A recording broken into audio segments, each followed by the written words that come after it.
Joint action committee Telangana व आंध्र प्रदेश के ज़ेर एहतमाम यहाँ पर वफ़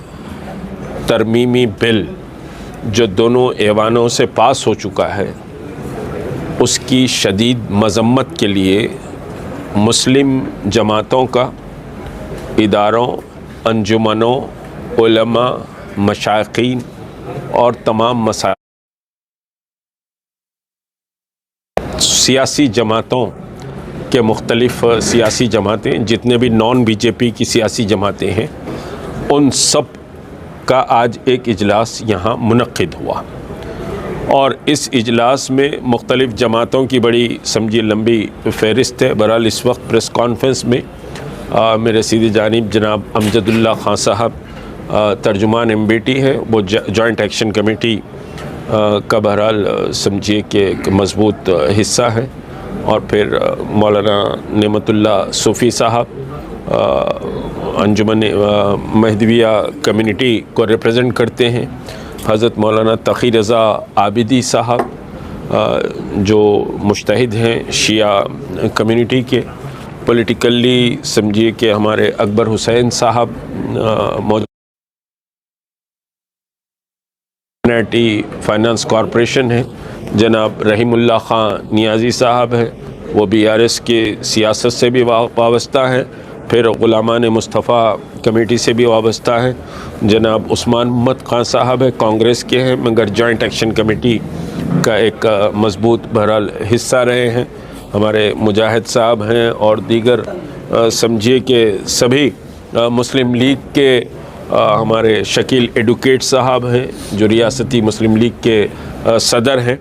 और फिर आज के इजलास में समझिए कि अज़मतुल्लाह हुसैनी साहब जो चेयरमैन हैं वक्फ बोर्ड के, वो भी तशरीफ़ लाए थे, और मुख्तलिफ़ सियासी जमातें और मुख्तलिफ़ समझिए कि इदारे, अंजुमनें, और आज के इजलास में पॉलिटिकली MBT, मुस्लिम लीग, CPI, BRS, कांग्रेस, ये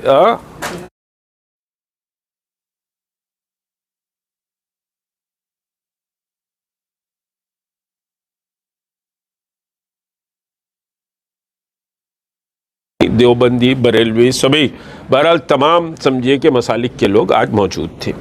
बुनियादी फ़ैसला ये हुआ है कि जॉइंट एक्शन कमेटी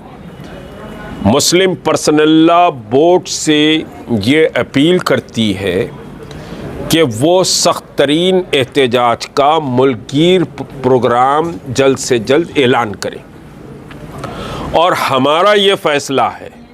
कि जब तक कि ये बिल रूल बैक नहीं होगा मुसलमानान हिंद खामोश समझिए कि न बैठे। ये बिल मुसलमानों की तहज़ीब, मुसलमानों की मजहबी शिनाख्त, मुसलमानों के तमद्दुन, ये सब पर एक बहुत बड़ा हमला है। को खाली बैठकर अखबार में बयान देने से ये हमले का जवाब नहीं होगा। इस हमले के ताल्लुक़ से आपको शदीद तरीन मेहनत भी करनी पड़ेगी, और एहतजाज जमहूरियत में सबसे बड़ा समझिए कि साहब फ़ैसला कुन जो अमल होता है वो एहतजाज होता है। आप एहतजाज करें, मुल्क की तारीख़ है, मैं पूरी तारीख़ में जाना नहीं चाहता, आप एहतजाज करें, एहतजाज के लिए मुसलमान निकलें। याद रखें ये वक्त घरों में बैठने का, आरामदेह ज़िंदगी गुजारने का नहीं है। मैं तमाम मदारिस दीनिया के ज़िम्मेदार, तमाम समझिए कि वकला बरादरी, तमाम ताजिर बरादरी, तमाम समझिए एजुकेशन इंस्टीट्यूट्स, हाँ एजुकेशन इंस्टीट्यूट्स पे समझिए 2 एजुकेशन इंस्टीट्यूट्स अनवारुल कॉलेज और सुल्तानुल कॉलेज के भी सेक्रेटरीज व ज़िम्मेदार आज के इजलास में थे। तो तमाम एजुकेशन इंस्टीट्यूट्स और तमाम वॉक ऑफ लाइफ, ख़वातीन से, बच्चों से, बुज़ुर्गों से, आइम्मा से, ख़तीब हज़रात से, मसाजिद कमेटियों से, उलमा से, ये सब से समझिए कि साहब ये जॉइंट एक्शन कमेटी ये अपील आराम और सुकून से न बैठे, बल्कि जॉइंट एक्शन कमेटी जो ऐलान तेलंगाना के लिए कर रही है उस ऐलान में आप पूरी तरह समझिए कि शामिल हों। मुस्लिम جوائنٹ ایکشن کمیٹی نے NRC NPR CAA کے مسئلے پر ملین مارچ، کامیاب ملین مارچ کا انعقاد کیا تھا۔ اس ملین مارچ کے انعقاد نے ایک شاہین باغ کے احتجاج نے، دوسرا ملین مارچ نے NRP اور سمجھیے کہ CAA NPR اور CAA جیسے قوانین کو پس پش ڈالا ہے۔ آپ کا احتجاج خالی سمجھیے کہ نکلنا نہیں ہوتا ہے، بلکہ یہ سمجھیے حکومتوں کو دہلا دیتا ہے۔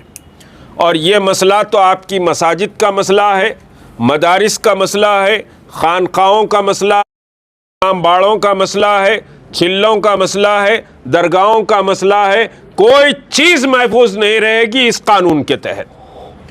اور آپ کو اب یہ چیزیں محفوظ نہیں رہیں گی۔ جب یہ چلے جائیں گی تو آپ کا گھر اور آپ کی گردن بہت آسانی سے پکڑ لی جا سکتی ہے۔ تو آپ کو زندہ رہنے کے لیے اور اپنی شناخت اور تہذیب کو زندہ رکھنے کے لیے آپ کو گھروں سے نکلنا پڑے گا۔ احتجاج کی ایک لمبی سمجھیے کہ صاحب فہرست ہے جو آپ کو 1-2 دن کے بعد اعلان کیا جائے گا، لیکن مین احتجاج Telangana march for roll back of وقف سمجھیے ترمیمی بل، یہ ٹائٹل ہوگا تلنگانہ مارچ، اور اس کے لیے 1-2 ہفتے کا ٹائم ہوگا۔ ایک کمیٹی بنائی جا رہی ہے، 2 دن کے بعد ایک پریس کانفرنس میں اس کی تاریخ کا، اس کے قد و قال کا اعلان کیا جائے گا۔ تو